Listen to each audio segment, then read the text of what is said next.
Hello, everyone. Good evening. And thank you so much for coming out tonight for what I'm sure is going to be a really great conversation. My name is Rachel Morillo. I am the DAGA Director of Public Engagement and Research here at the ICA. And tonight we have the pleasure of hosting a conversation between exhibiting artist extraordinaire Tomashi Jackson and our very own Hallie Ringle. Tonight's talk we also are doing in partnership with the Weissman School of Design, and so we're really grateful to them for their ongoing partnership and for all of the amazing students that we see here today. Tonight's program is on the occasion of Tomashi Jackson Across the Universe, which is Tomashi's first mid-career survey. It was originally organized by Miranda Lash, Bruss Senior Curator at MCA Denver, and organized for ICA by Hallie Ringle, Daniel, and Brett Sundheim Chief Curator, with support from Denise, Ryner, and Kristina Centore, who I think is in the audience somewhere. So shout out to all of them. We're also super grateful to Miranda, Megan Farkas, Connie Tilton, and Rachel Jennings for their stewardship of this project, as well as to Dorothy and Martin Bandier, Arthur Cohen, Daryl Odie, Kristen Weiss-Lurie, and Dorothy Altman-Weber for their support of the exhibition. I'm sure I'm seeing a lot of familiar faces, so I'm sure that a lot of you have heard this spiel before, but we here at ICA have been here for about 60 years, and we pride ourselves on working with artists at really pivotal points in their careers, and this exhibition is really no exception. The show has been up now since February and will be on view through June 2nd, and so I've had a bit of time to sit with the multidimensional aspects of all of the works on view. They're really full of research, history, and emotion in a style that's so unique to Tomashi. So I'm eager, as I'm sure you all are, to hear a bit more about her process tonight. In preparing for this speech that I'm giving right now, I remembered something that Tomashi shared during our opening back in February. She said, "Now that I get to see the work, I see so many things that I used to do as a little girl, including asking questions and trying to find answers with my hands." And I think, oh yeah, I wrote it down. I was like, oh, that's fire. I will use this, and here I am using it. I think that that sentiment is really captured in all the works on view. Tomashi's work is urgent and slow, it's methodical, it's meticulous, and still so deeply uplifting. It's a testament to how important art is in helping us see a way forward, and it reminds me of something that Robin D.G. Kelly wrote in Freedom Dreams, which is too often our standards for evaluating social movements pivot around whether or not they succeeded in realizing their visions rather than on merits or power of the visions themselves. By such a measure, virtually every radical movement failed because the basic power relations they sought to change remained pretty much intact. And yet, it is precisely these alternative visions and dreams that inspire new generations to struggle for change. Across the Universe is as much a catalog of the successes and the fights of social justice movements before us as it is an invitation to dream. And so with that, I will leave you with our speakers tonight. I won't go through the whole bios. Aww. I will go through the whole bio because you're right. We're on Zoom right now with folks virtually, so thanks to those that are joining us online, and this will be recorded, so this is for posterity right here. Tomashi Jackson combines practices of painting, printmaking, and sculpture with archival research in areas of public infrastructure policy. The work interrogates intersections between formal languages of visual art and political languages driving histories of segregation, voting rights, education, transportation, labor, and housing in the United States. Considering color as both chromatic and social, Jackson's work embraces compositional abstraction to investigate the interaction of color and its impact on the perceived value of human life in public space. No easy feat. Hallie Ringle is the Daniel and Brett Sundheim Chief Curator here at ICA. She was formerly Curator of Contemporary Art at the Birmingham Museum of Art in Alabama. And before that, from 2013 to 2018, the two of us actually were at the Studio Museum in Harlem. She is a 2019 recipient of an Andy Warhol Curatorial Fellowship and holds a master's in art with a concentration in contemporary African art from the University of Texas at Austin, and a BA in art history and history from the University of North Carolina, Chapel Hill. So help me in welcoming Tomashi and Hallie.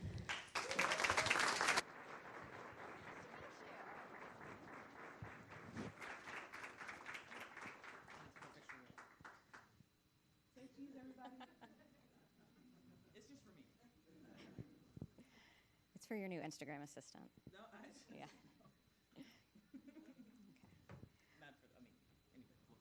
Do you have a microphone? Oh, yeah. Okay. I do. Well, thank you, Rachel, and thank you all for being here tonight, especially Tomashi.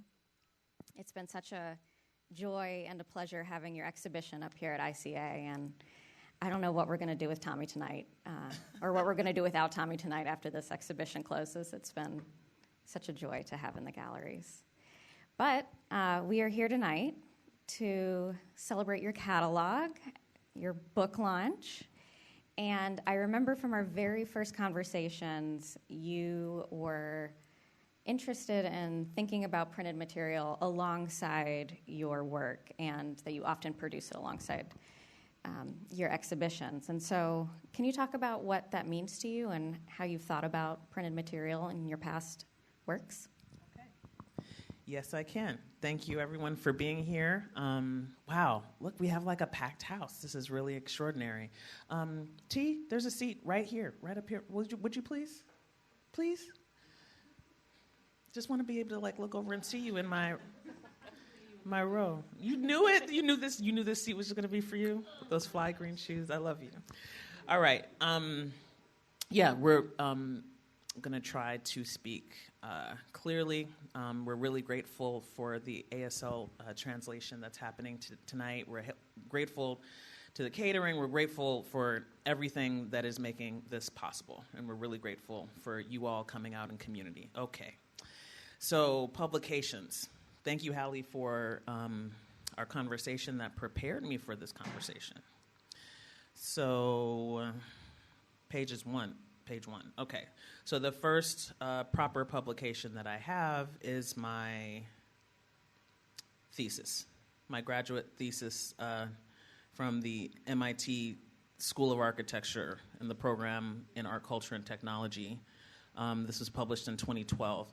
And I wanted to come back here because in our conversation about what this conversation would be, a lot of things came back to what happened here, but I didn't realize it until I was very far down the road, until I was like, I don't know, 3 or 4 publications after this that I realized that the methodology that had been developed around recording and transcribing conversations with people, and using those conversations and what's learned from those conversations as a site for exploring research, exploring archives, and then visualizing that, finding a way to visualize that, having faith that some visualization is possible, actually originates with my conversations with my late mother about our family's history of domestic labor. And so this thesis, I'm going into some school stuff here because there are students here. So just, FYI, disclaimer, the priority of my contribution to this discussion will really be encouragement for the people who are studying art and humanities seriously in this era that we're living in. Okay, so I have the pages marked. So that's page 1. The thesis was called The Seen, the Unseen, and the Aesthetics of Infrastructure. while taking a class at the Harvard School of Government on informal economies as the only artist in the room. This is a bell ringer for people who were studying art in huge resourced research institutions, not to consider yourself only somewhere as an artist or relegate yourself to one part of the campus or to be afraid that you don't belong other places. In this situation, I was the only artist in this class at the JFK School of Government, and in it I found my family's narrative of domestic labor in Texas and California, and I also came to understand what my elders could not tell me, which is that there's a lot of silence around this labor for various reasons, abuse, stuff like that, but also, anyways, don't want to drift too far. So, I found my elders had passed on, the women who did this work, and I started to find that policy-driven research, which was largely not visualized, was filling in the blanks for me about their experiences, because their experiences were not uncommon, since most of the domestic labor, most of the informal labor around the world that upholds the formal economy is done by women. People assigned women at birth, and people of color. Sorry, I'm going to page 42. So this is where I started having conversations with my mother, because she had been the oldest child of my grandmother's children, to go to work with my great aunts, cleaning houses and taking care of wealthy people's children. No one else had any memory. First I called the family accountant, and she was like, I don't know, you need to talk to your mom. So at the time, we were using Skype. Really, Skype did not yet have a record button. I know, Sharon Hayes, I know. I had to BitTorrent pirate download some software to record it. It was, so the recording is very rough. It's bad, and this is going to come into play later when we start talking about embodiment and performance, how this actually becomes a very important document of my mother's voice. At the time, Joan Jonas was one of my professors. She was Professor Emerita, who regularly taught performance at MIT. And I'm bringing her, I'm coming to this page because there are other pages about the interviews with my mom, but Joan was very good to me. She was influential. She's just good. She's good pedagogically. She's great artistically. She's good. And at the time, she was doing a collaboration with the artist and musician and MacArthur genius, Jason Moran. They were collaborating. So Joan would draw on glass, and all these MIT students were like buzzing around her, recording her live, projecting her drawings on a big screen in the Black Box Theater, where somehow, I don't know how they fit this thing in there, but a baby grand piano was in the space, and Jason was playing live, directed by Joan's drawings, and they were ink drawings. She would draw, and things would become, go until it's like a big pool of ink, and then, the glass is moved, another student puts another piece in front of her. Oil sticks. It was ink and oil sticks. So Joan let me have these used oil sticks from that performance. And I then, 46, to go. Oh, sorry. So from there, I had interviewed my mother. No transcription software. My best friend, Nia K. Evans, listened to every conversation and hand transcribed them for me. So that's what this is. And then I used those videos to layer them and start a practice of what becomes my video collaging. I didn't have a good relationship with video. I was always asking someone else to edit video for me. I didn't trust it. I felt like every time I did something, it didn't render or things crashed. I really believe in making things with my hands and things that I can touch. At this time, I started to have an experience of video that was much more like painting. And I started to trust it more. So, So anyways, that's the first publication. That's that. The second publication that I pulled up is the second publication I had a chance to make, my first museum catalog a little booklet. Actually, I should have brought a hard copy of that. I keep saying that every time I come here. So it happens to have been designed by Nonsi Kalelo Mutiti, who is the artist who created the entryways for this round of shows. This was not planned. This was not planned at all. So let's see. So she made this for me. This is 2017. The project was Interstate Love Song at Kennesaw State University Zuckerman Museum in Cobb County, Georgia. Here are some examples of what the spread looked like. This is a place that I had never been before. I don't have any family in Georgia.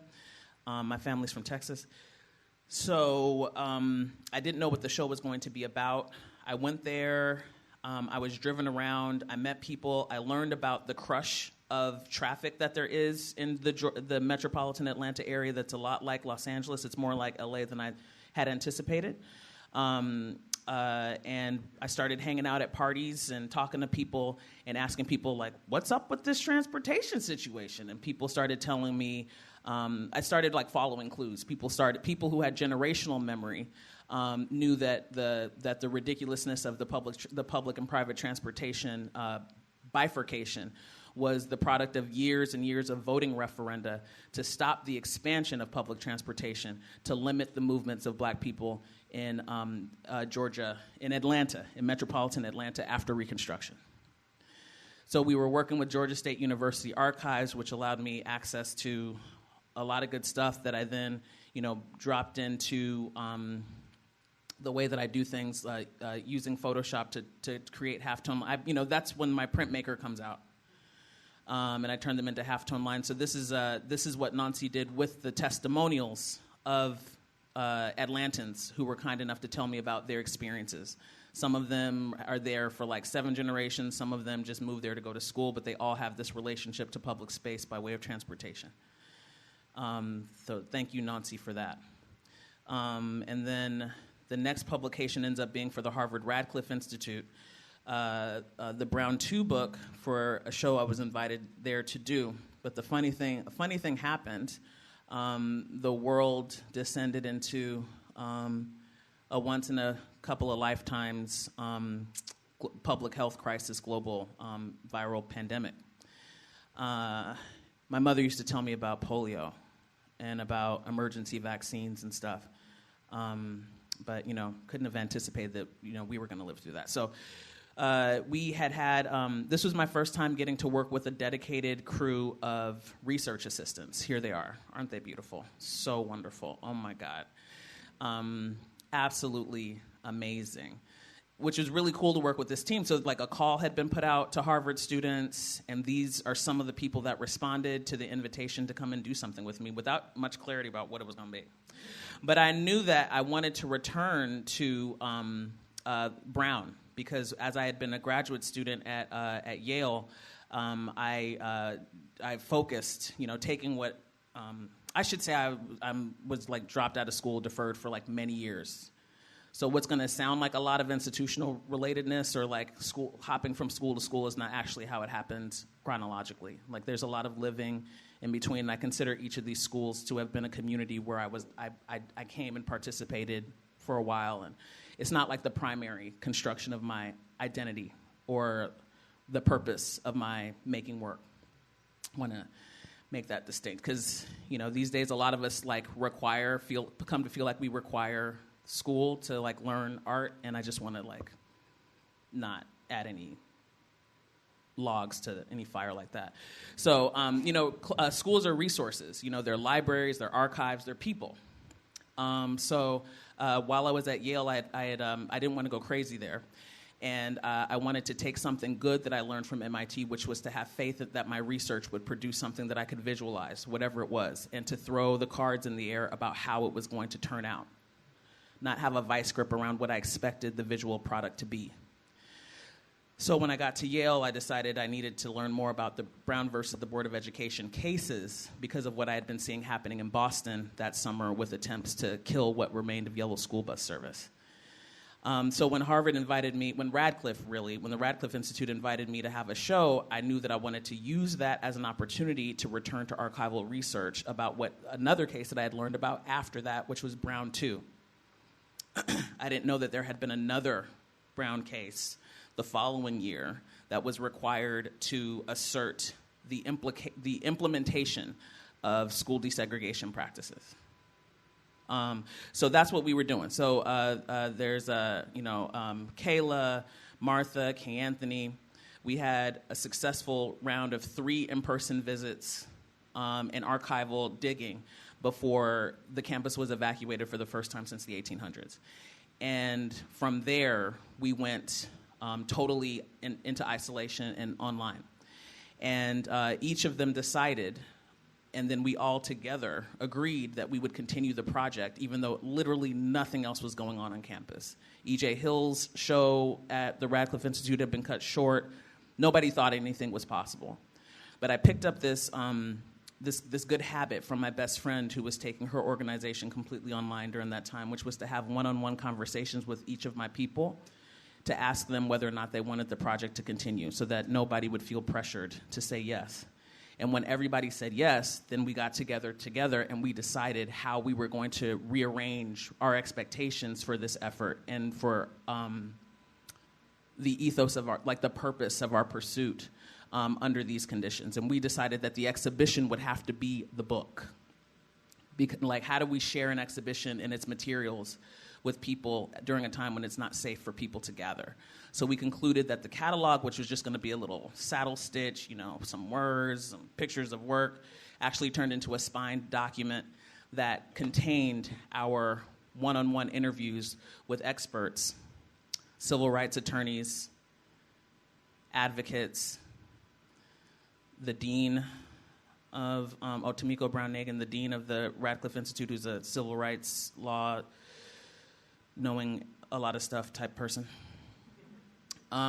David J. Harris was the inspiration. He was then the director of the Charles Hamilton Houston Center for Race and Justice at Harvard Law, who on the day of the evacuation of campus spoke with us for near 2.5 hours, just dropping knowledge. And it was at the end of hour 1, I was like, oh, I should be recording this.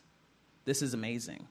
And so he was really, his generosity was really the inspiration for us to go and ask other people to speak with us and for the Harvard librarians to work with us with the digital archives that were available. We focused on the Schlesinger Library for the History of Women in the United States, their collection of Polly Murray's papers and Ruth Batson's papers.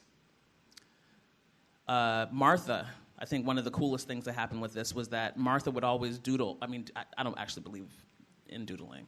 Martha would always draw and take notes at every conversation that we had. So her new job became creating portraits of every conversation, during every conversation that we had. And these become the primary illustrations next to, my, freaking of the archival material and documentation of our talks.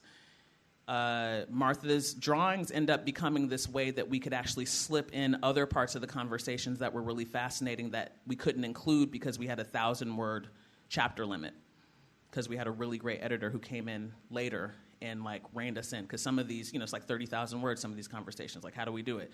So we really figured it out. Here's my friend Meredith Whitaker talking about algorithms and racial biases and their role in contemporary educational spaces, where children of color are disproportionately criminalized in their educational spaces. And this is the kind of stuff Martha would do. So that's that. This is a really good book. It can only be given, although I think I see some people selling copies on abebooks.com, but it's supposed to be a gift book. And that process, which I started to refer to as the flowering bush, because it really blew my mind. I was like, oh, if we do this in good faith, the process produces a video archival component, a sound archival component that we can make available. We can make this history available via podcast or something, tapes, thumb drives that people can have. The audio can be transcribed, becomes a written archival component. And then Martha makes these drawings, and there's also an archive of drawings from each of these conversations. And everyone that I've spoken to in both of these projects, the land claim, which I'm going into now, they all say that they are hardly ever asked to reflect on these histories. I'm really paranoid about oral histories disappearing. It's, family stuff. Because I've lost everything from my own family. I'm someone who exists as a product of oral history, and once people are gone, it's gone. So I feel really driven when I'm doing these kind of I felt really driven at the time when doing this project, and when I get to do things like this to just take it really seriously. So this was the land claim was emerging at the same time, and I offered the flowering bush methodology to the Parish Museum so that we could keep working on the land claim while we were in lockdown, which also produced gatherings, online gatherings, like community gatherings and stuff. It's just the gift that keeps on giving, actually.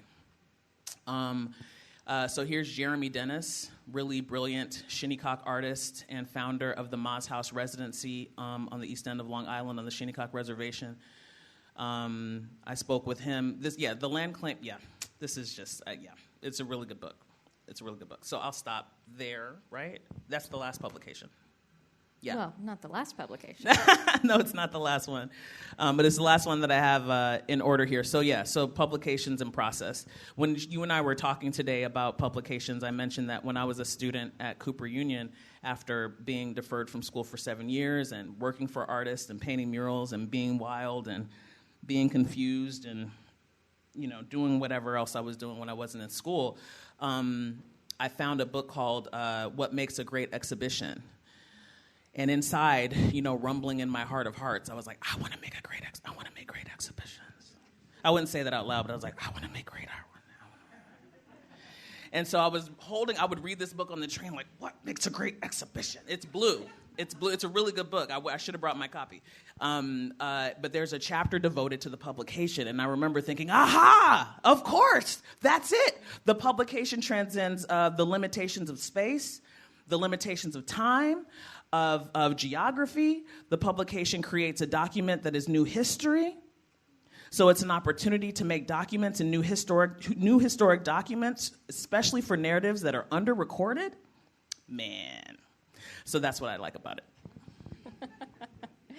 Thank you. I love the flowering bush metaphor that you kept telling me about today, because it really starts with the research, it starts with your methodology, and then, you have a painting coming out of it, you have video, you have a book, and the way you talked about Brown 2 being before the exhibition. So the book came first. Yeah.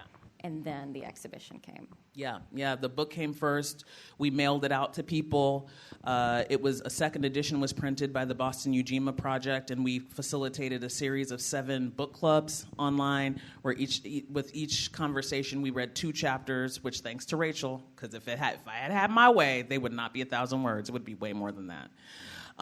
So it makes it really accessible. And in each case, the discussants that we spoke with joined us on Zoom. They recorded them. They're on YouTube. They're unfortunately, if anyone actually goes to look at these, they're unfortunately in speaker view and not panel view, like the whole, like all the squares, because there were a lot of people there. It was incredible. So we would deliver books to people's homes personally, mail in the Boston area, and mail them if they were outside of the Boston area, and then people would get together once a month to read this book and to discuss the contemporary correlations and ramifications for the resegregation of public space that we are all experiencing. The policies of, the cynical policies of resentment and deprivation that are befalling all of us who share public space today. That my research has shown me really stems from the resentful backlash to the successful Brown versus the Board of Education decisions and the other policies that came out of that time, the Civil Rights Act, the Voting Rights Act, all these things that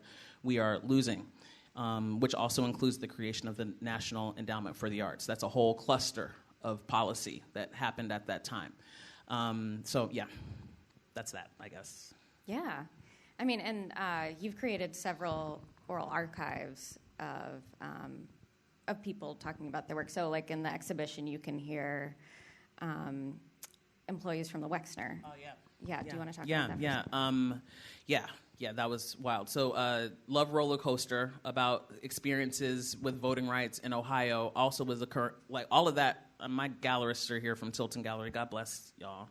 Because we were working. We worked throughout the lockdown. We kept producing shows and kept producing material and programming. And the show at the Wexner Center for the Arts in Columbus, Ohio, I got a chance to talk with all of the guard staff, all of whom happen to be Black American people. And I asked them to tell me about their experiences attempting to vote, voting, being deterred from voting. So some of them, again, have generational memories. Some of them just moved to Columbus to go to school. You know, one person, their first time voting was in the election that made Barack Obama president. They had never voted before that, so they had all these experiences. Ohio is notoriously wildly gerrymandered, like in a wild and unbridled, ridiculous way. Those recordings, I turned them into a soundtrack, and they were meant to accompany the paintings in the space. I never got to see that show because we're on travel ban. But the show was for people in Columbus. I got to watch on Instagram Live as people did yoga classes, socially distanced yoga classes and stuff in the space. Yeah. And so there's work that came out of that. That's one of the flowers of the bush. That you can see in the exhibition on view. And it's a painting, and so it's a series of paintings, and so you have a very expansive definition of painting. You're really pushing the boundaries of the medium, and so I wondered if you could talk about what a painting is to you. Word. I hope we're not boring y'all. I'm sorry, that was dragging a little bit because it's publications. I'm also a printmaker, and I actually am wildly excited about the history of publications and communication. You know, it as a spark for the potential of communication and idea sharing. But anyways, gonna stop going further in that direction. What is a painting? Again, shout out to the students. I pulled up some of my old salvageable pictures from when I was a student at Cooper Union, my second year when I started taking a painting class. This is what I was asking. What is a painting? And also, can painting, oh my God, I don't know if I want to be so emo on the record. You know, I'm reminded going through school, I always tried to be tough, you know? But during this time, I was looking to abstraction and material experimentation to really kind of hold close some facts of my very broken heart, my very homesick and broken heart. Yes, 2008, the financial crisis is happening. My aunt lost her home. My elders died. Family sold their homes. I was stuck in New York at my dream school where I've always wanted to be, but I don't know. I remember feeling like I was disappearing. I had also gotten word from LA that a decision had been made after I left home to empty out the garage of my childhood home where I hadn't been able to get the second load of my artwork and, you know, mementos, books. I kind of always wanted this to happen. Yeah. And as a child, at 7 or 8, I started thinking really seriously about how I don't know what the work is about now, but one day this will all make sense. And so I had a Siemens chest that I remember organizing the best drawings that I made, best things that I made every year. And they were all in this Siemens chest. And when our property was sold and a lock was put on the garage, I wasn't able to get back in there before I moved to New York. And I learned on MySpace that family members had decided to throw all my things away. That is a curator's worst nightmare.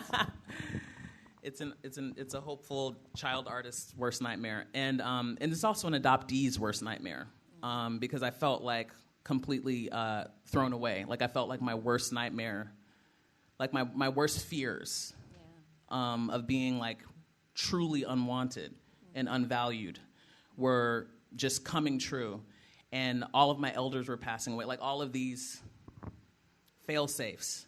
I just felt like I was falling. And there was just nothing there. So internally, I asked myself, like, can a thing that's been discarded be infused with new value through painting? I cannot talk about how desperately in pain I am with these people, where I am, in school at that time. I cannot make myself that kind of vulnerable. And I trust art, and I trust art history. Like I take a deep breath, I go for long walks around the East Village, and I just keep thinking to myself, like, well, I'm excited about, I trust art history. If no one else is around, I still have my hands, I still have my eyes. And so I look around and I see like lots of plastic in places. I collected some burlap. A teacher had advised I start using scrim, which is used in the creation of theater sets. So I started to collect plastic sheets. I started collecting things that nobody else wanted, and I started to ask if I could make them, if they could be paintings. But of course, what I'm really asking is like, if it can be true for this thrown away plastic, then maybe it can be true for me. Like maybe I can believe, this can make me believe that what I'm experiencing does not mean what it feels like it means, So these were called the Lucky Bastards. Because, I was like, well, what am I? I was asking, and I also ended up back at school at 25. I was a transfer student at Cooper at 25 years old. So I also felt really out of place with a lot of people who were coming right out of high school. So these were, and also I should say, I had been painting murals, really brightly colorful murals, and this is such an important mural town. This is a town that we studied when I was learning from my community and not, on top of a hill in a tower in the Bay Area. And let me see, what else is here? There we go. It's a little out of order. I asked them to be in order, but they're not. This is my friend Eric Nathaniel Mack, who was helping me take these pictures to spatially contextualize what these things look like, what these bastards look like. So I'd been painting with lots and lots of color. I was a bit color drunk. I didn't really know, and my tendency is actually toward portraiture. And when I got to Cooper, I wanted to like drop everything that I thought I knew so that I could see what other muscles could get stronger. So I removed all color that was not, eventually these earth tones, and eventually blue reemerges here. But I removed all color from my palette to challenge myself to work with materials largely as I found them. Even if those materials were translucent, which is on here, tail feather. This is on frosted mylar with clear mylar strips. I collected these mylar clippings from the trash cans in the print shop, and then threw them under my screen and printed these halftone line images that I took when I was in Belize doing, on a project for creative inquiry exploring, it was called Fever Grass, a brief project exploring collective memory and waste management in a small fishing village in Belize. So these images, I took all these pictures, I turned them into halftones, I put them on the screen, and then I put them on these strips, and then these strips became these like free-form lines. And of course, what's so exciting about the history of printmaking is that it all begins with a line. Whether we're talking about etching or a lithostone, that, the line becomes this pathway into the illusion of space, into something else.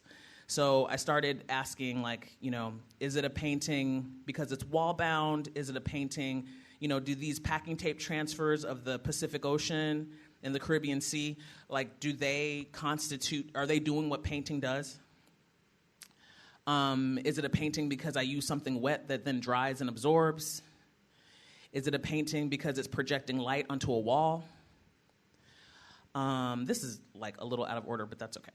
Because we got to keep moving. So those experiments eventually led me, and then for a while I didn't think I was ever going to paint again, because MIT really broke my back inside of me, not my actual back, but something. I had to recover from that, and then I started painting again and ended up at Yale in the Department of Painting and Printmaking, and this is one of the things that came out of my research about Brown and specifically Texas. This is called Avocado Seed Soup. This is called Apartheid Blues. I was taking a really great class with Sarah Oppenheimer that really made my brain flower it was screen space, but it was about how we see color, how light is projected, how it's different when it's a pixel, when it's a lumen, when it's a reflection. And so here I was starting to have a lot of fun, still, using discarded, reconsidered materials. I was painting with gauze. I was soaking gauze in paint. Still interested in translucency, but now wanting more possibilities of absorption. I'm still pinning these Mylar strips from archival material that I found in Texas in libraries about like segregated classrooms and courtrooms, and then pinning them onto the gauze. I was trying to figure out how to get the painting away from the wall, which comes to bear later. Things have been resolved now. But, at the time, this is what I was really excited about. I was excited about, I was just really excited. I was excited about this reflection of yellow on the back here. I was excited about what my eyes did when all of these colors, when I focused on these different areas, just basic color study stuff. I was learning interaction of color again as an adult, like a focused adult. I was finding correlations in Albers's language about the study of color. I was finding correlations in the text that I was reading from the court transcripts of the Brown cases. Vibrating boundaries, imagined boundaries, the primacy of whiteness. I mean, that's this chromophobia that gets into the primacy of whiteness. Like, I'm not saying that that's what Albert said, but like how our eyes see things that aren't there when in that whatever we think a color is really determined by what's closest to its edge. So I was really digging deep and I was just starting to see these echoes. Oh, so this is states' rights, and this is in the show. I was trying to figure out if these knitted color studies that I'd started making to help me recover from MIT. These people in Cambridge taught me how to knit, and I would just sit around and knit and make up songs about knitting. And I thought, I'm never going to paint again. But then I was starting to knit, and I would get all excited about what color I would use next. And I was like, oh, is this painting? Am I painting again? I was a nanny for 2 years, so I was really knitting for practical purposes to keep my head and my neck warm while I waited in the snow for these children.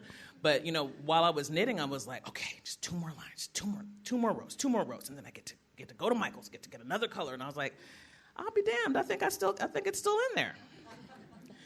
And then people were like, you could make a lot of money on Etsy. You should sell these. And I was like, I totally respect that. People are really doing some cool stuff. But I think these might be paintings. They're like, what are you talking about?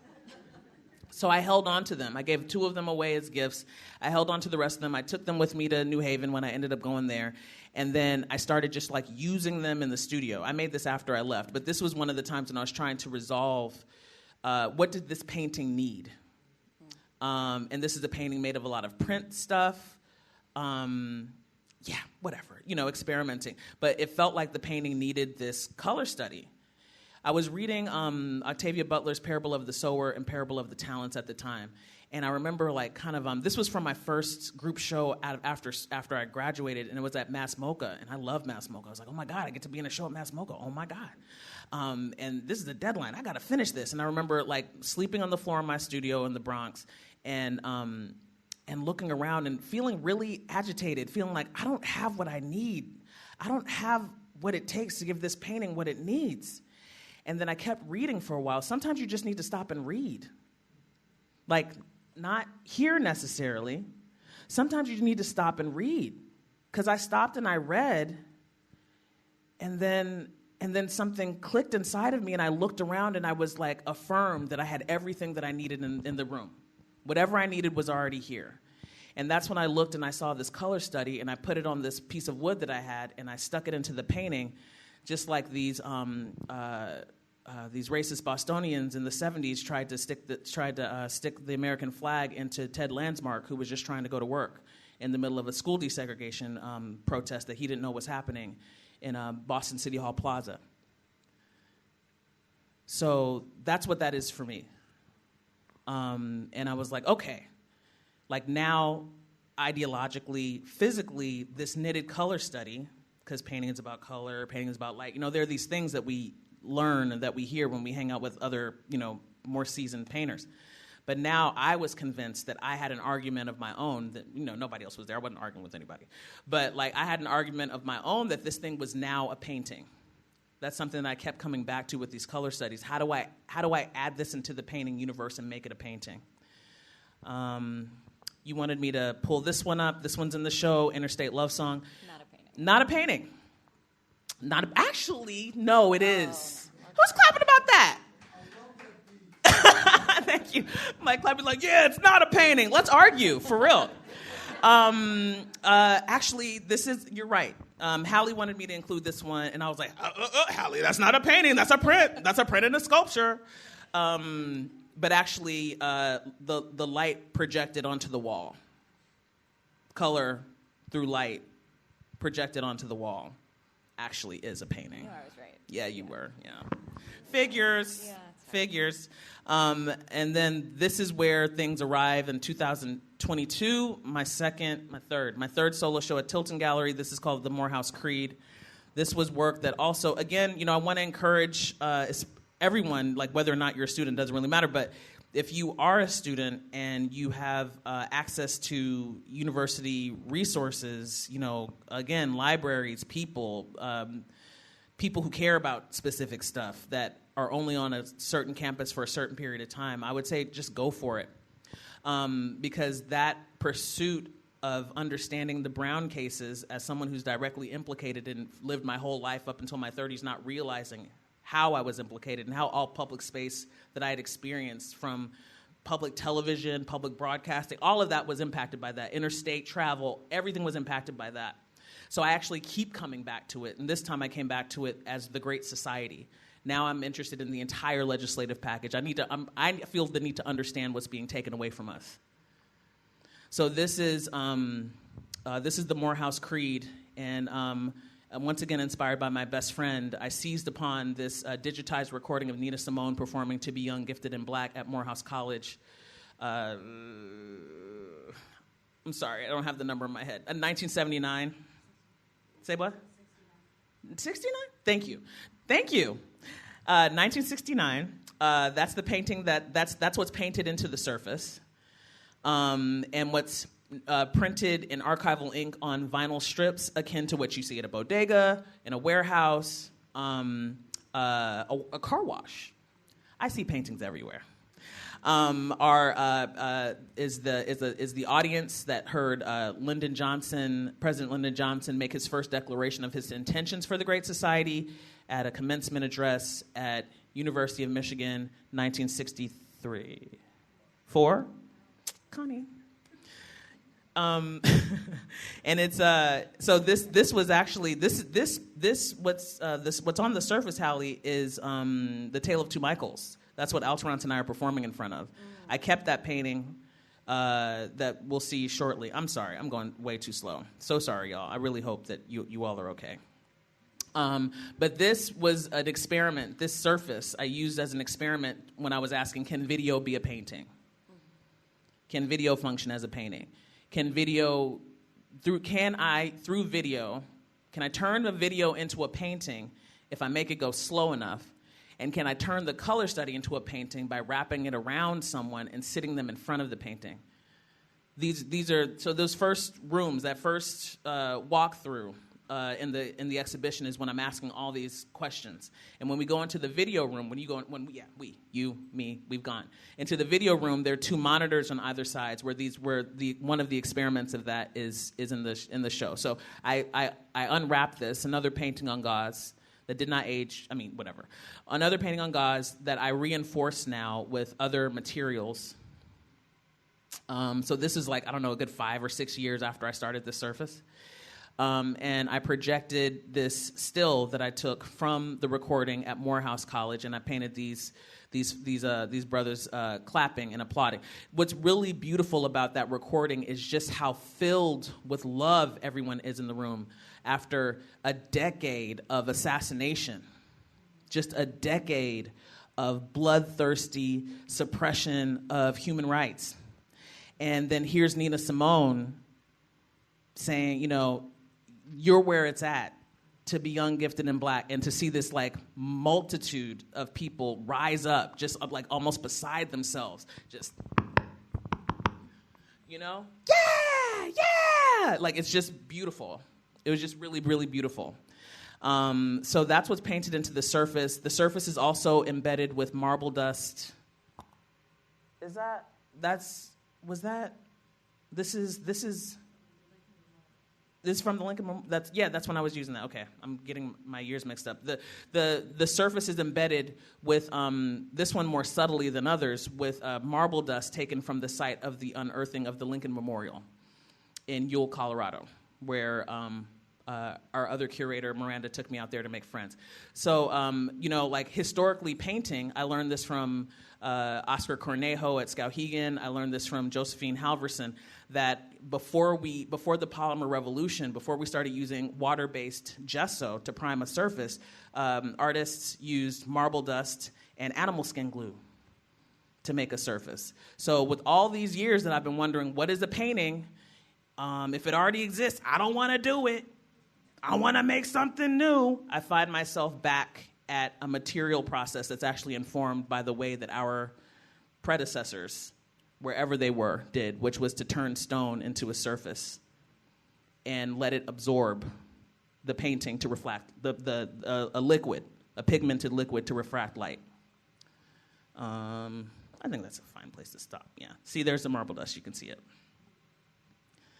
And then finally, that one's not in the show. Finally, this one, Ain't No Mountain, is in the show. So again, with marble dust, also with red soil from the Red Rocks amphitheater site, southern Colorado sand. Now I'm really into it. And this is actually something that shows up in avocado seed soup, which is embedding the surface with bits of earth. And at the time, I was thinking, does this make it a landscape? But now I'm just like free.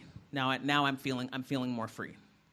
I'm laminating into the surfaces paper bags that I soak and create a new material structure that allows us to strap them on to these awning-style frames that are specially made for my works.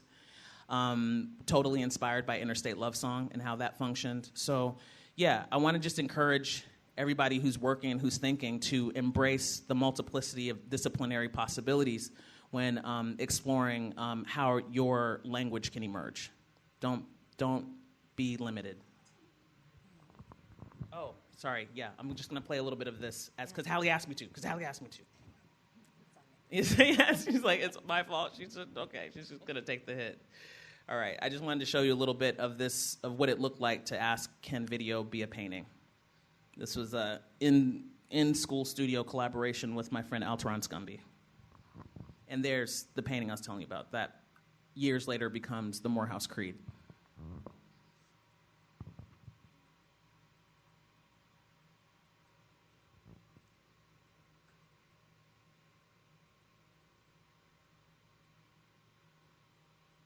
I was also into making pockets. I wanted to make work that could hold things, which is something that started at Cooper. So there are pockets of these strips of like parts of images taken from the NAACP's LDF archives, the Legal and Educational Defense Archives, of the Brown cases that are tucked into the painting.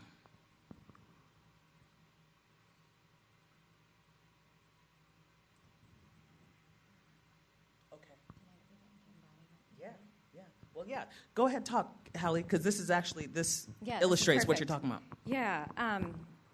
So I was thinking about your work. I was thinking about Tommy Tonight, and I was also thinking about these color studies and how Alterons and you and Eric are really embodying color and color forms. And so I was wondering if you could talk about the role of embodiment in your practice. Word. Right on time, Hallie Ringle. Bye, Caitlin. Sorry. Okay.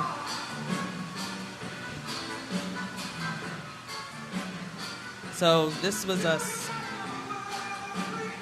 in the middle of what has not stopped, but what at the time seemed like a bizarre rash of police killings of black children and teens without any consequences.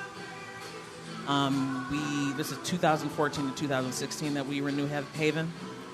And it wasn't just the killings, it was the cases that followed them.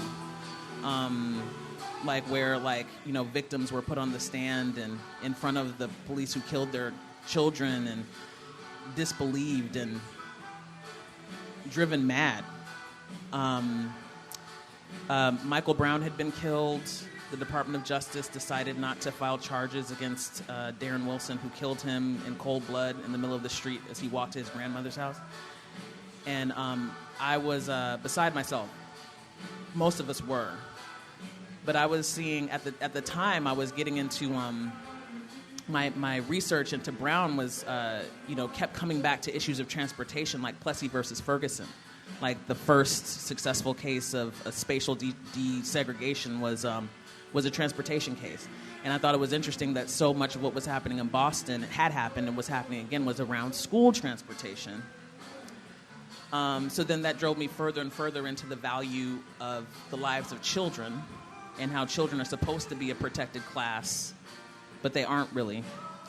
And how the LDF strategy to lead with these cases that pictured little children trying to go to school, most of Thurgood Marshall's cases were actually defending collegiate and graduate students. So they made the strategic, and Pauli Murray was a part of this, they made the strategic decision to lead with images of children to kind of deign, if I'm using that word correctly, I'll say dare, just so I can be sure of myself, to dare the American public, the white American public, to be as vicious toward children as they clearly were being towards the young adults who were demonstrating for human rights. And I was just kind of like in this dizzy space where like the past was the present. And the thesis that emerged, and when I say thesis, I don't mean a document now, I mean like my own thinking about what encapsulates what I was using painting to explore then was the perception of color and its influence on the value of life in public space, with emphasis on the value of the lives of black children. So in this piece, I was depressed a lot at the time, and my mother and I listened to a lot of the Doobie Brothers when I was little. She had a very eclectic music collection. We listened to a lot of stuff, but particularly the 1978 album Minute by Minute was one of my favorites, and so it became such that I needed to turn on music to like get out of bed. And again, it's like I'm at a dream school. I'm in a dream program. I started painting again and then I was like, I want to be where people take painting seriously. Let me apply there. And then I'm there and I'm just like, and I'm heartbroken again. And I don't want to get up. So I would turn on music I made a Doobie Brothers and Steely Dan radio station to like calm my nerves. Because that's what I remember like listening to driving around Los Angeles with my mother and just like feeling calm. And I woke up one day, turned on the station, and It Keeps You Running comes on. And I realized, like, I can embody Michael McDonald, who is actually from Ferguson, Missouri, and had, at the time, published through the Billboard magazine website a letter decrying the absolute outrageous, racist, and demonizing language that was being used against this dead teenager, this murdered teenager. And Michael was then affirming that having spent his formative years in this town, he knows that he would not have been killed were he not a black boy. And, Michael has a lot of fans who, were, in the comment threads, acting real crazy during that time. So he was, responding to that. So I thought, I can embody Michael McDonald. Michael McDonald, who's known for his embodiment of soul. He's a really great duettist. He's a great collaborator. The musical record is filled with all of these, him and James Ingram, Patti LaBelle, which we cover in the show. But at that moment, I was like, wow, I can embody Michael McDonald. I know all the lyrics. I know all the inflections. I can embody this voice. And then my actual body, with my actual body, I embody the Michael that didn't get to live. These two Michaels from Ferguson. So, the questioning what is a painting allowed me to, again, get more and more comfortable with video as a painting tool. I made this painting. It's on gauze. It's on this translucent material. I hang it on the wall. Al Tarrant and I are wrapped in these color studies that obscure our identities. I'm only a pair of lips and whatever this blob of color. And then in the green strip that I painted into the surface, use it as a green screen in the chroma key, whatever video editing tool, Premiere.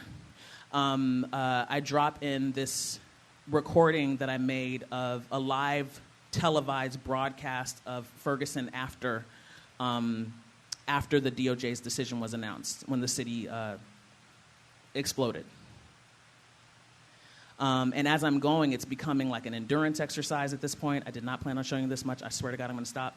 But I put my hands up, and I just, like, as it's happening, I'm like, how long can I do this? Because I'm still thinking, like, if I want people to experience this as a painting, they're going to need to sit down. Like, the ideal is like that a person stays with your painting for a little while. What we learn in school about video is that you're not to expect anyone to stay with your video for more than 30 seconds. That's why I learned that from Waleed. If you're lucky. So I was like, how do I challenge these disciplinary expectations? So I tried to practice almost complete stillness to make this act like what I want a painting to do.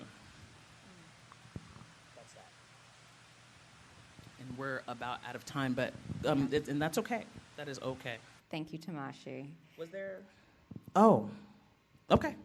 Philly, I know. There's Philly, yeah. And we're going to go into Q&A, and I can just, like, pull up the other images. Yeah. Great. Oh, yeah, embodiment and performance. I did want to show you a little bit of this. You're going to thank me for this.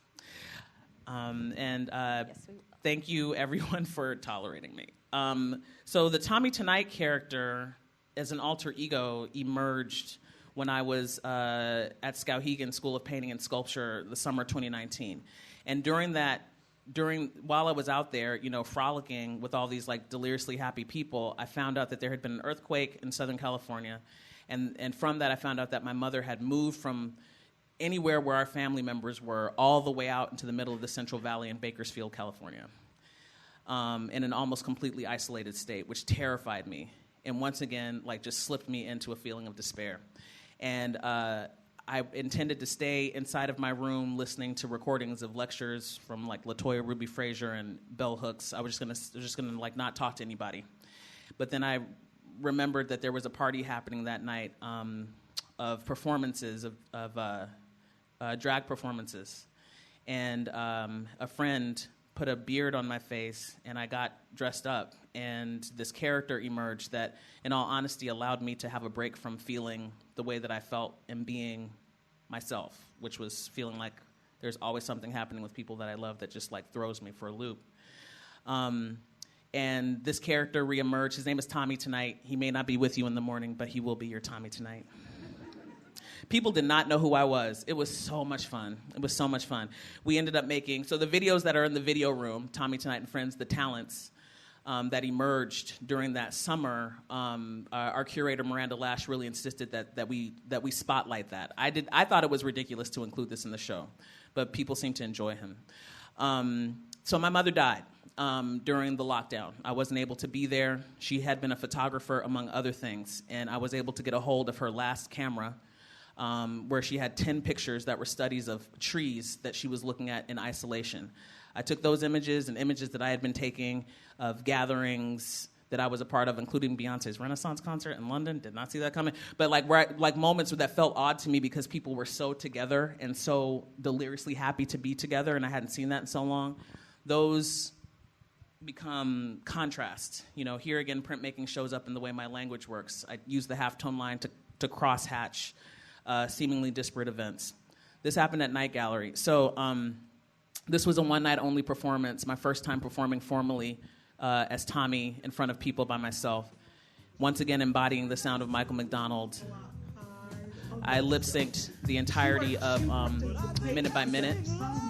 I was directed by Alexander Gideon, who's a brilliant opera director. And he is also a sound artist. He mixed my mother's voice from those original recordings at MIT, the last documents that I have of her talking with me. Mixed it with the Doobie Brothers album, and then showed me how to embody it in a way that I never had, now with the paintings.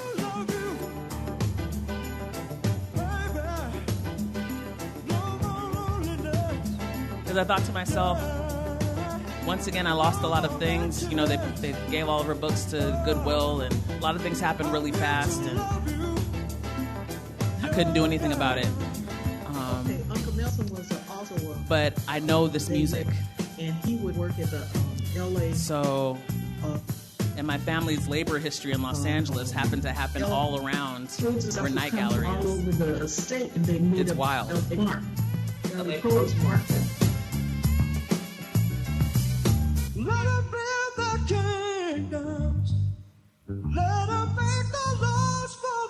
So oftentimes he would end up getting boxes of fruit that he would pass down to us. You know, my mother had the most kids, 9 kids, but he'd work down there at those fruit marks, and he could get fruits and stuff, and he'd bring them home, and be able to spread it around for us to eat because of the times was you didn't make a lot of money as a domestic servant, and so your money is supposed to be spreading around trying to feed 9 kids and then all this other. My aunt helped my mother a lot because she's the one who had all the kids. They also have a meat mart down there where you can buy meats for easier, and everybody who worked down there helped each other. By buying cheaper meats and produce and stuff, and trying to feed their family on maybe $5 to $10 a week as a domestic servant. You know, back then. Of course, it went up in the 60s. I think it went up to $85 to $100. But you still maintain these contacts with people that help you do whatever it is that you do. Okay. Okay. Thanks, everybody. Thank you.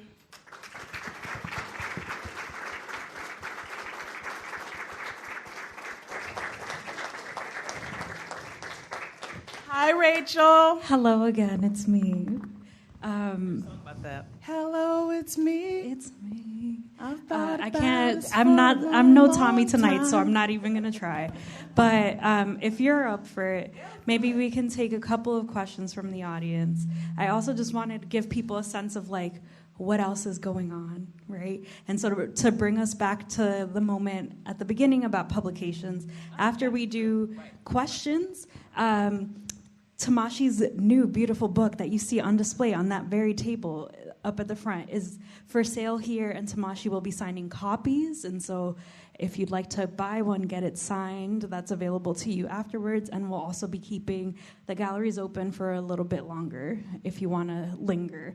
Because I know, at least for me, this has totally changed the way that I see some of the artworks and the galleries. And so thank you, Tomashi.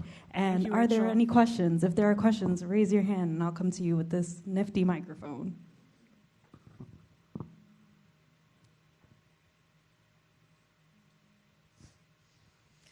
Thanks, Tomashi. It's Katie. Hi, Katie. That was amazing. Thank you. And knitter to knitter. Yes. Yes. Sorry, I was a bit excited. Sorry.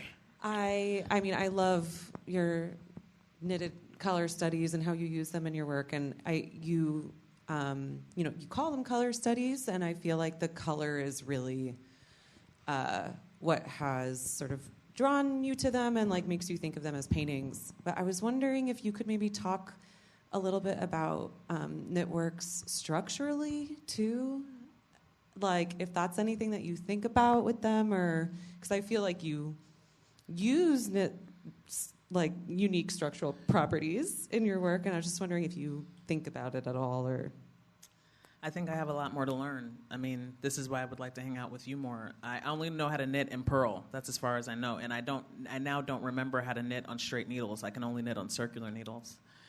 So I'm really, I have no complex understanding about how to knit. I just try to knit tight.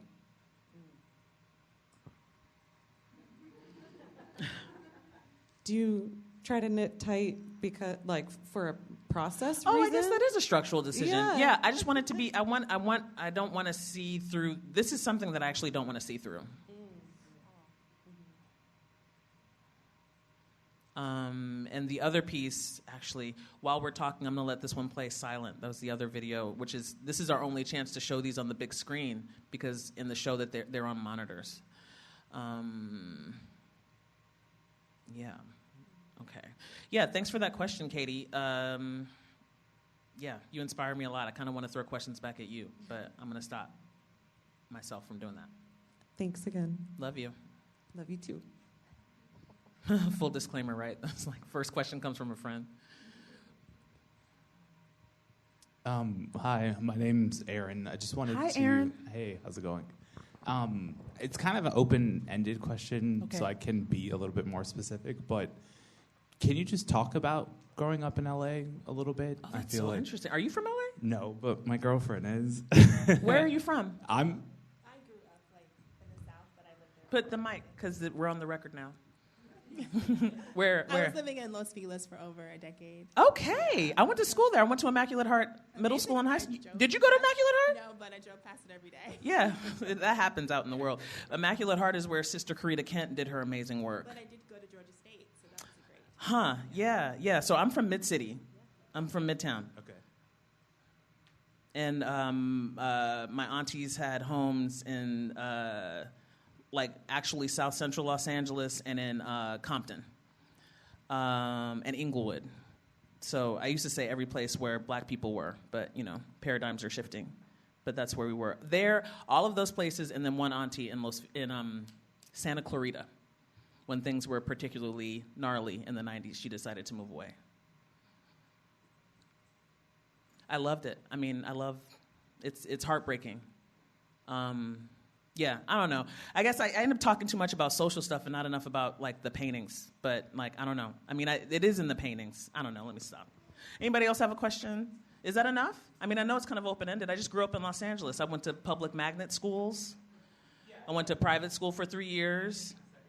And I came from a public arts high school, which is really important to me. That's where I found out that there were places like this for people like me who took art seriously.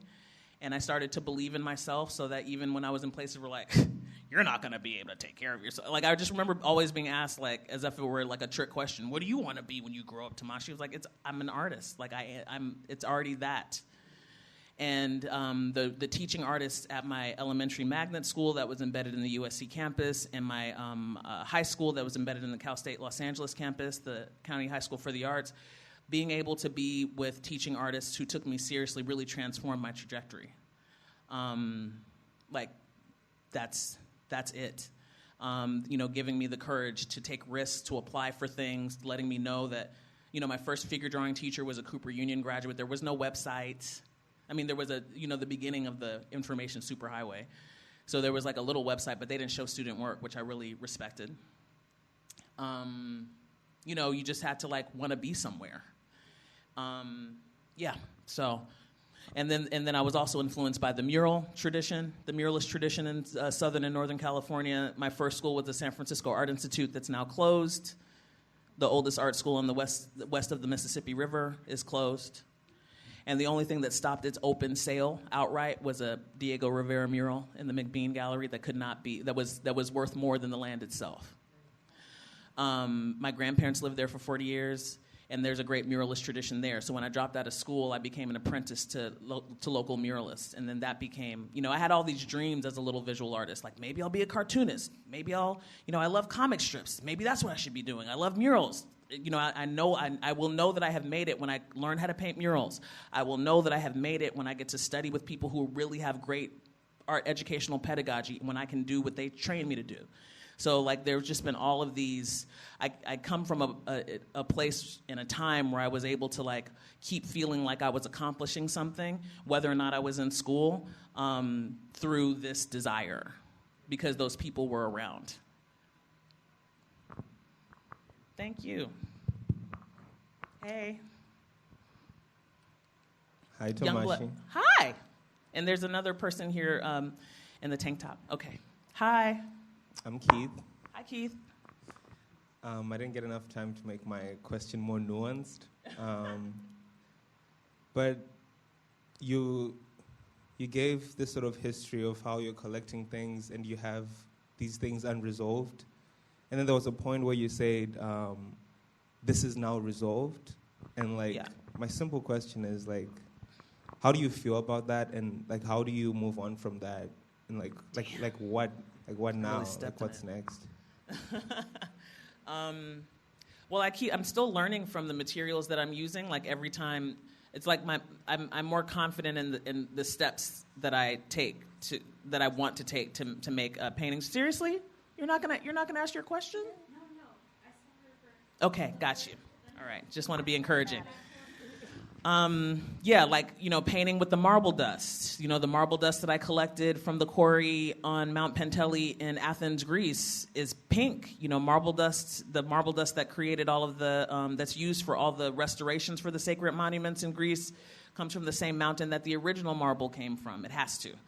And it has this like fleshy pink glow. The marble dust from the mountain in Colorado is very, very, very, very, very, very white. Painting into sand. I collected sand in southern Colorado that was like almost golden when I collected it. And then, I meant to stop this by now. This is vibrating boundaries. Actually, it's fine. So when I unboxed that sand later, it had turned brown.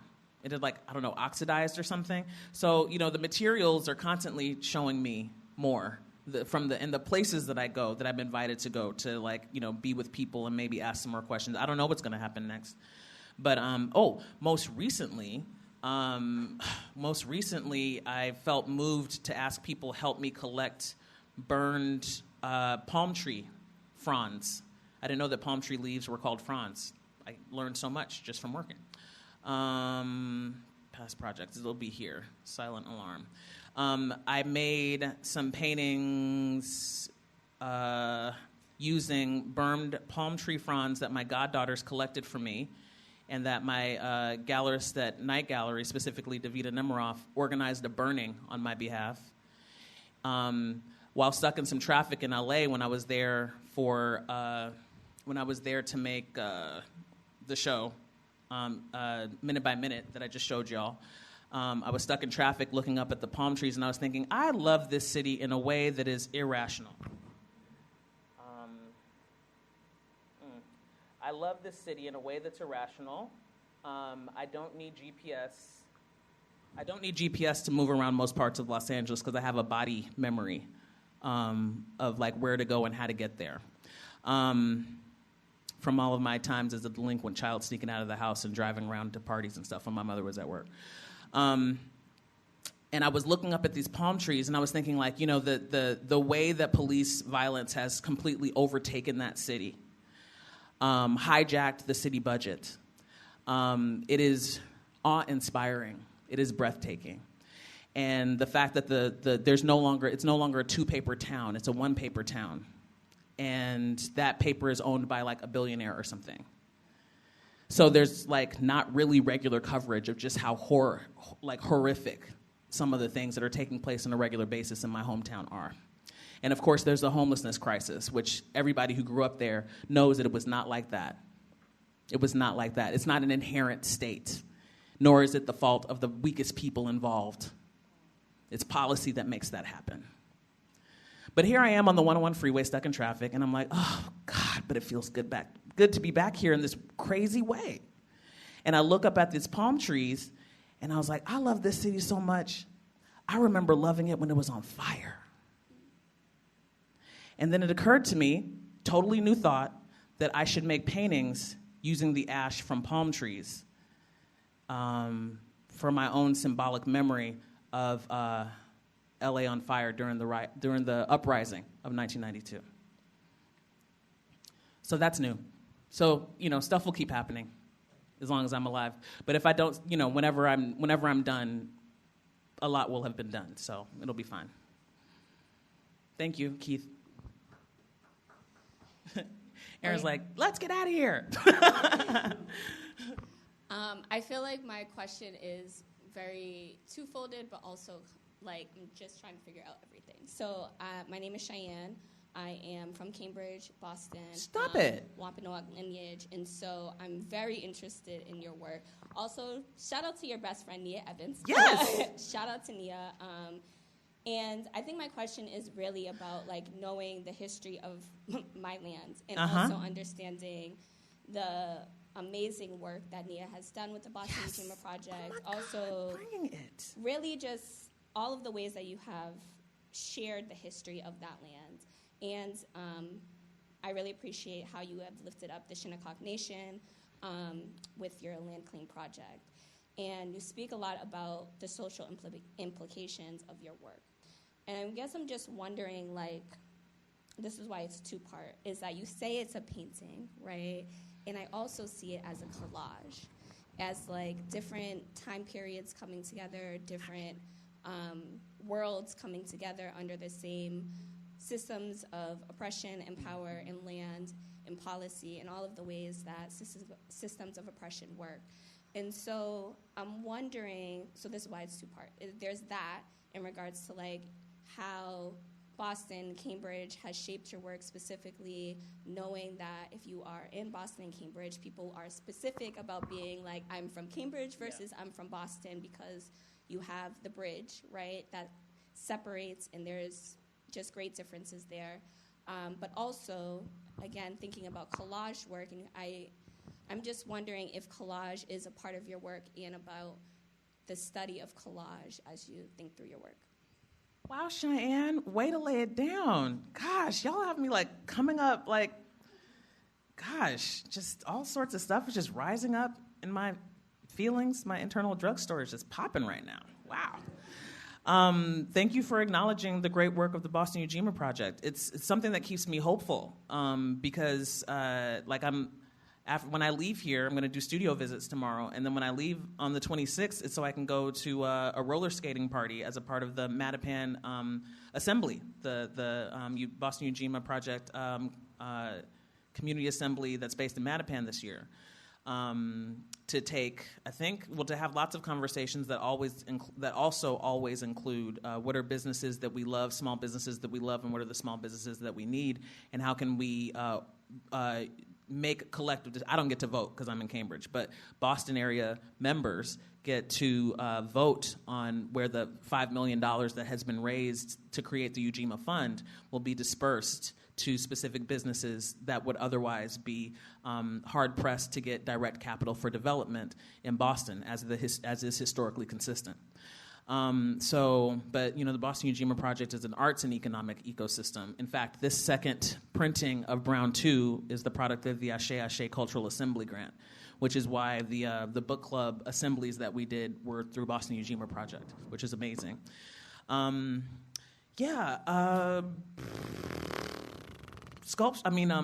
Collage, yes. So I don't think about collage very much, but it's happening. And that's actually something that I appreciate about living long enough, surviving myself, surviving brokenheartedness, surviving like my risky behavior. All of us, most of us, I don't know, I shouldn't speak for everybody, but some of us, behave in wild ways in our 20s and 30s and for however long. So like to have, and I've lost a lot, so 7-year-old me would be like, man, now would be the time to look back at what I was doing then, to see, and that's actually what I said, what Rachel quoted at the beginning, seeing this hang of the show, which I really didn't think that I could love it more than I loved it at MCA Denver.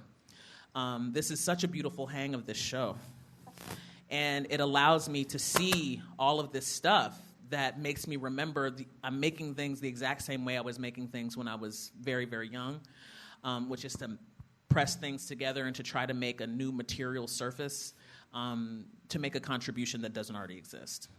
I get to be a part of this beautiful group show that's traveling right now that's called Multiplicity. It's at the Museum of, right now, it started at the Frist in Tennessee, and now it's at the Museum of Fine Arts, Houston.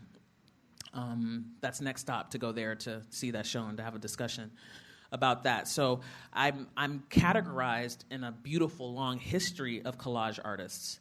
I think there are people who I'm not as well versed as some people are. But one of my teachers at the Cooper Union identified Kurt Schwitters for me when I was in undergrad, Day Gleason, because I was always taking experimental printmaking classes and experimental drawing classes, and Yeah, so it keeps coming up. You know, people tell me. That's what I love about. That's what I love about the practices of visual arts, the visual and scholarly arts, which is a term that I learned from Katie's work, Katie's research work. That the visual arts in dynastic China was classified among the scholarly arts, which includes playing chess, writing and reading, writing, reading, and playing classical music. So, like long studying, long looking, getting opportunities to look at things for a long time with people, discuss things, having crits go on into the night. You know, these are practices that are brought into the institutional spaces. They're not of the institutional spaces. They're brought historically into the institutional spaces when working artists are allowed in when nobody really cares about what we're doing. You know? So like the 60s, the 70s, the 80s.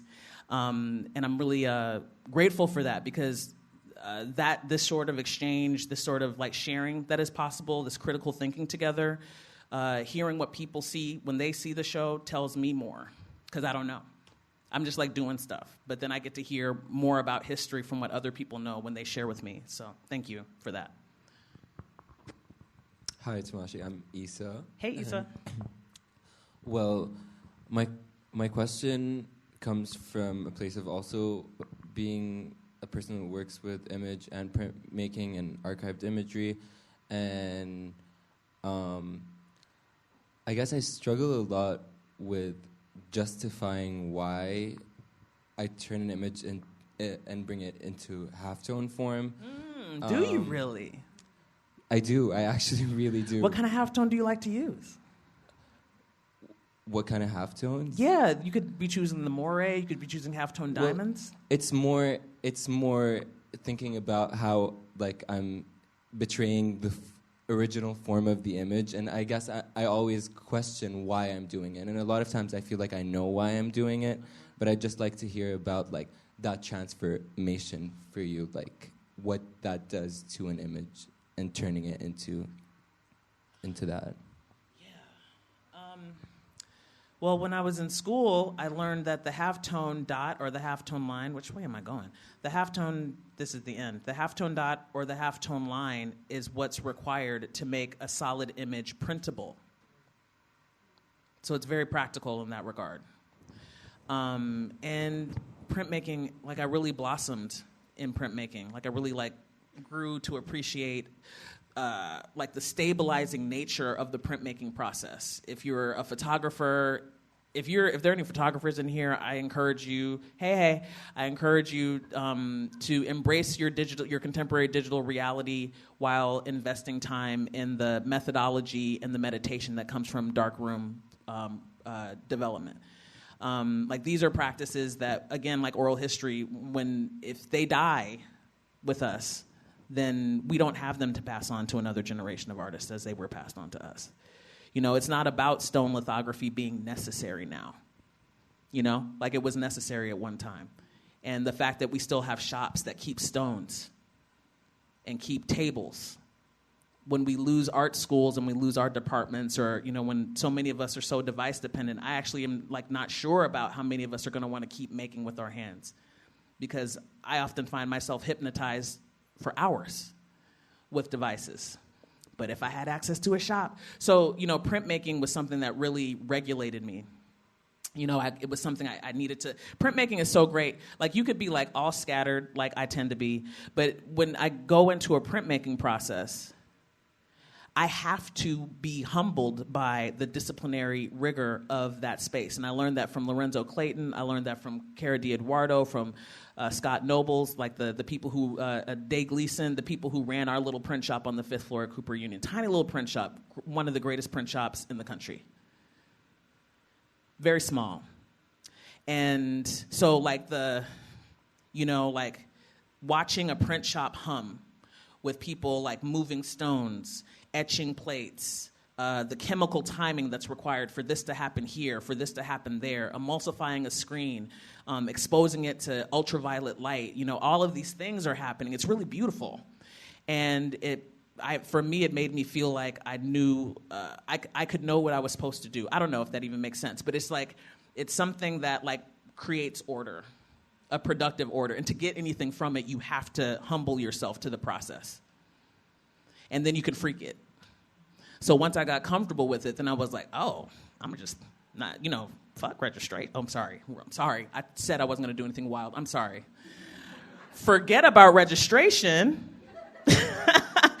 I'm just gonna throw these strips under the, I'm still thinking about the bastard in everyday life. I'm still thinking about the discarded being, the discarded thing.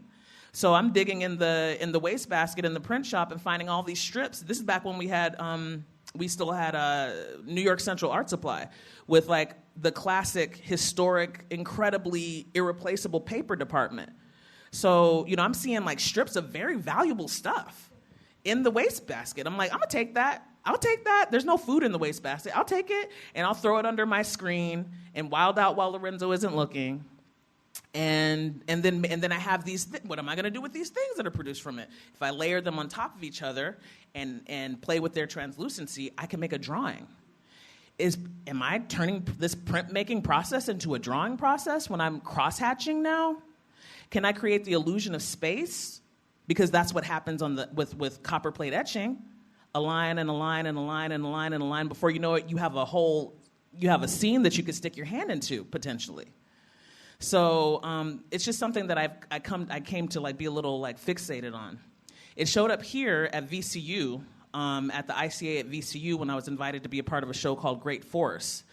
When I just had a conversation with the janitorial staff when I got there, and I asked them, who would you like to see large on the glass of this building, this alien building that's been dropped in the middle of a historically black neighborhood that's been like gutted and like emptied out.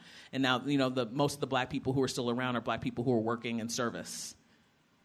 So I'm asking them, who have generational history with this place that I don't, what would you like to see here? So they gave me the names of these of people: Dorothy Height, Alicia Raisin, Maggie Walker, the black woman who created the first bank. And I was like, I'm really good. Like, I'm really good drawing I'm good drawing from life. But how can I translate these images? I can't translate these images freehand with oil sticks. Taken from Joan. These are now my own, but I'm still drawing on glass like Joan did. How do I do it? How do I resolve this? I can't do this freehand and be certain that the image is going to register for people who know who these people are as them, because I've done that before. I did experiments drawing on glass. So that's when I turned to the halftone line out of necessity to answer the need. So I needed to take these archival photographs and make it possible to transfer them onto this glass, which meant that I worked with assistants, with teammates at night. We had to work at night. So like white paper, butcher paper was put onto the glass, and then we projected onto the glass at night and transferred those drawings line by line with oil sticks in red, black, and green. And then from there, I was like, oh, that's what I need, because at this point I'm making all these irregular surfaces that are now resisting a screen, and I don't have access to a really good print shop anymore. So I'm like, how do I do this? And this was the big revelation. You see how it's projecting the shadows onto the wall? It was like a sundial. People loved this piece so much they wanted to keep it permanently. But this was the big aha. So I was like, I need to project the halftone line onto the surface and then transfer it through drawing with the oil stick. But then the oil stick resisted the irregular surfaces made from these earthen materials. And that's when I returned to the diluted pigment. That's when I truly returned to painting out of necessity. After making myself do without it as I knew it for a long time. Like, do I need you? Do I need you? Do you need me? Do you need me? It was like one step, but every step was like a revelation of need. Thank you. Is that good? Halftone friend? Cool. Hey, painting teacher. Oh. Hello. But she's the pen teacher. Please, I'll be really brief. Oh, no, hey, I see you. Hello? I see you. All right. Yes. Hi. Hi. Hello. Thank you for hanging this show. You're very welcome. I was honored. Thank you very much. I was actually going to mention that, not to toot my own horn, but toot. It's a beautiful show. It's like I really like it. No, I actually had the honor of being able to hang a lot of the vinyl that is overlaying some of these works, specifically the kind of pink face that's on the cover of your book. And I'm curious, is there a moment often like when the work sort of clicks for you individually? I know you've talked about kind of finding your visual language, but for these individual works, is it usually like planning prior to actually mark making onto these surfaces, or throughout the process of creating these individual works, like is it not until the end where it sort of all clicks for you? Because I think for me there was this moment of excitement where once the pink overlaid the yellow, it was like the face is revealed. And so does that often happen for you when you're creating, where it kind of doesn't come together until the end? And is there ever any fear that it won't come together? Oh my gosh. Ooh. Thank you for your work. Thank you for helping to architect the layout. It is such a yummy show. I wish somehow we could keep it here while it gets to go I don't know how that would happen, like as a hologram or something. But I really, really love the work that has happened here, and I'm so appreciative. And to hear what it's like to hang it when it's not me doing it is super fun. That one here at the Western World was that was a struggle bus piece. I did have fear with that piece. I was not thinking about that at all until you brought that up. Let's see if Here at the Western World, which is a really beautiful Steely Dan song. Steely Dan songs are mostly not about anything like, I don't know, chill. But somehow these stories are told in a way that is calming and chilling. Bye, ASL folks. We appreciate you. We appreciate you. So here at the Western World, I actually did have a lot of fear about this one. It's embedded with, I was looking at a lot of Frank Stella at the time, and there were times, because I loved some of the colors that he was using during different eras. And with this one, it was like really big. It's on a piece of like liner for a quilt that had been given to me by a friend in Colorado, like really white, semi-translucent, and I was like, this is gonna be great. I'm gonna be really subtle with this. I'm gonna be super subtle. And then when the light hits, it's just gonna be like, it's because what you see as white is actually violet. It's like very, very pale violets. So after looking at all this Frank Stella, I respond to the shape of the thing by making this like half square, in the shape, whatever. If you have eyes, you can see it. I should be better at describing things. But there's like one layer of sand, and the rest of it is embedded with marble dust.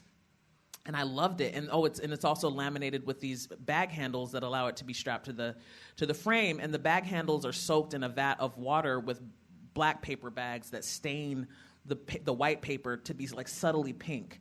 And I really, really, really, really loved it. And I wanted to hold on to that. When I entered with yellow, I just blew it all out. And I lost like everything that was like subtle and tender about it. And I was literally angry with myself.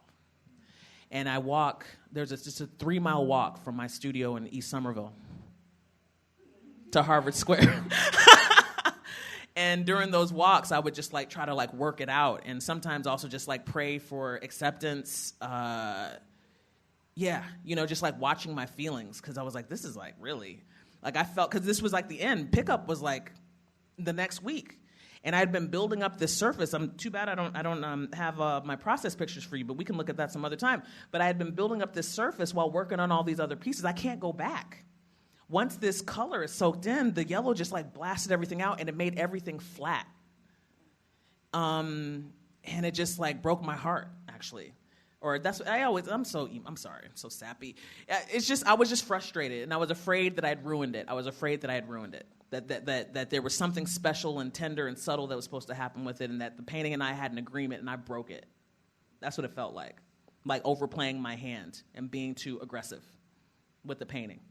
But then during one of these walks, I was walking through Harvard campus, and there were these trees that looked like they were autumn trees, but it was not that time. And under the light at night, there was like this fluttering, alternating colors. There was like browns and oranges and yellows, and I'm like, this should not be happening this time of year. It's like these are the only trees that look like that. But under the lamplight at night, I saw all of this diversity. And I'd recently met this woman, Victoria, who grew up in the Rocky Mountains, who was telling me about how the Rocky Mountains were the higher power for her family. They considered the Rocky Mountains to be like a spiritual entity because it's bigger than everybody and everything. It wins. They win always. Like, people are just used to people driving to the Rockies and maybe not coming out. Like, if something happens, like, well, that's the Rockies. And she was talking about how the Rockies are beautiful because they are not flat. They have valleys and highs like life. She was making a metaphor for life. It's beautiful because it has its highs and its lows. When I saw those trees, I was like, that's it. That's it. I can go back and because it was just, very subtle, I didn't even have to, it wasn't thickly painted. It was very thinly painted, but it just blew everything out. I went back and re-entered with Indian yellow, with cadmium yellow medium, and with fluorescent yellow, all colors I get from Nova Color, a small shop that produces acrylic colors for years, like the place I first learned how to buy paint when I was in high school. It's still there